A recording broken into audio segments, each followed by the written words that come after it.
नमस्कार, मैं हूं डॉक्टर गौतम पांडे और आप देख रहे हैं जीपीएन बिहार सच्ची बात सटीक विश्लेषण। आज पश्चिम बंगाल की राजनीति में वो हुआ जो भारतीय लोकतांत्रिक इतिहास में शायद ही कभी हुआ हो। एक तरफ केंद्रीय जांच एजेंसी ईडी की छापेमारी और दूसरी तरफ खुद मुख्यमंत्री ममता बनर्जी का मौके पर मोर्चा संभालना। कोलकाता में आईपैक के दफ्तर और इसके मौजूदा प्रमुख प्रतीक जैन के आवास पर हुई इस रेड ने देश में हलचल मचा दी है। लेकिन इस पूरी घटना के बीच एक ऐसा नाम है जो आज भले ही बंगाल से दूर बिहार की गलियों में जनसुराज की पदयात्रा कर रहा है, पर सवाल उस पर भी उठने लगे हैं। वो नाम है प्रशांत किशोर। आज के हमारे इस विशेष विश्लेषण में हम पड़ताल करेंगे कि क्या 2020 के कोयला घोटाले की जांच का सिरा प्रशांत किशोर तक भी पहुंच सकता है। क्या वाकई कोयले के दाग पीके के जनसुराज अभियान की चमक को फीका करेंगे? चलिए तथ्यों के साथ समझते हैं। सबसे पहले बात करते हैं समय यानी टाइमलाइन की।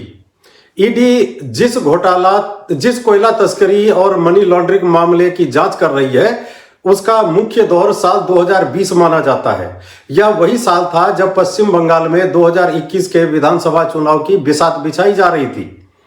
रिकॉर्ड्स बताते हैं कि उस समय आईपैक और तृणमूल कांग्रेस के बीच रणनीतिक गठबंधन अपने चरम पर था। प्रशांत किशोर उस समय आईपैक के मेंटोर और मुख्य चेहरा थे। हालांकि पीके ने मई 2021 में चुनाव नतीजों के बाद चुनावी रणनीतिकार के तौर पर संन्यास की घोषणा कर दी थी। लेकिन कानूनी रूप से सवाल यह उठता है कि जिस समय कथित वित्तीय अनियमितताएं हुई, उस समय संस्था की कमान किसके पास थी? ईडी की जांच का दायरा अक्सर ऑफेंस के समय यानी टाइम ऑफ ऑफेंस पर टिका होता है। यदि 2020 के किसी लेन देन में आईपैक की भूमिका संदिग्ध पाई जाती है, तो उस समय के नीति निर्धारकों से जवाबदेही मांगी जा सकती है। अब बात करते हैं उस लिंक की जो सीधे तौर पर संबंधों को उजागर करता है। जांच एजेंसियों के पास अक्सर ऐसे दस्तावेज होते हैं जो कागजी दावों से अलग हकीकत बताते हैं। सार्वजनिक चर्चाओं और मीडिया रिपोर्ट्स में यह बात सामने आ चुकी है कि प्रशांत किशोर का एक वोटर आईडी कार्ड उसी पते पर पंजीकृत था जहां आईपैक का मुख्यालय या गेस्ट हाउस स्थित था। कानूनी चश्मे से देखें तो यह एक बड़ा तथ्य है। यह साबित करता है कि पीके केवल एक विजिटिंग कंसल्टेंट नहीं थे, बल्कि वे संस्था के साथ गहराई से जुड़े थे। ईडी के पास पीएमएलए की धारा 50 के तहत शक्तियां हैं कि वह किसी भी ऐसे व्यक्ति को समन भेज सकती है जो उस संस्था के कामकाज से जुड़ा रहा हो, जिसके खातों की जांच हो रही है।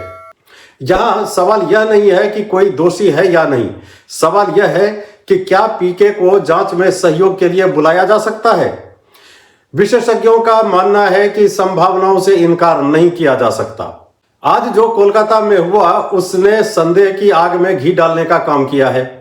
मुख्यमंत्री ममता बनर्जी का प्रतीक जैन के घर जाना और वहां से कथित तौर पर हरे रंग की फाइल और सीडी लेकर निकलना कई सवाल खड़े करता है। न्यूज चैनलों पर चल रही डिबेट में पूछा जा रहा है कि उस फाइल में ऐसा क्या था जिसे मुख्यमंत्री खुद बचाने आई। क्या वो केवल 2026 की चुनाव रणनीति थी या उसमें 2020-21 के पुराने वित्तीय रिकॉर्ड्स थे?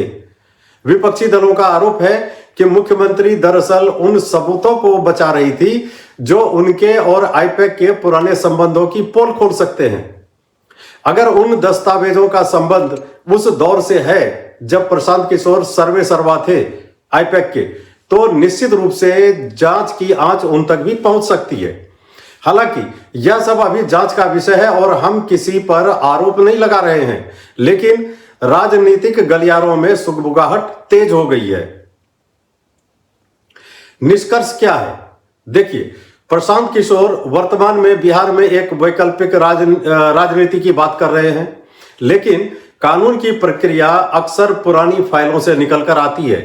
यदि ईडी कोयला घोटाले में मनी ट्रेल यानी पैसे का रास्ता जो होता है स्थापित कर लेती है और वो रास्ता आईपैक के उस दौर के खातों से होकर गुजरता है जब पीके वहां सक्रिय थे, तो उन्हें जवाब तो देना ही होगा।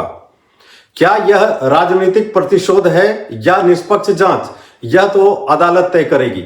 फिलहाल गेंद कलकत्ता हाई कोर्ट के पाले में है। हम स्पष्ट कर दें कि यह विश्लेषण उपलब्ध मीडिया रिपोर्ट्स और सार्वजनिक तथ्यों पर आधारित है। जीपीएन बिहार किसी को दोषी करार नहीं देता। हमारा उद्देश्य केवल जनता तक निष्पक्ष विश्लेषण पहुंचाना है। आपकी इस बारे में क्या राय है? क्या आपको लगता है कि पीके की मुश्किलें बढ़ेंगी? कमेंट बॉक्स में हमें जरूर बताएं। देखते रहिए जीपीएन बिहार।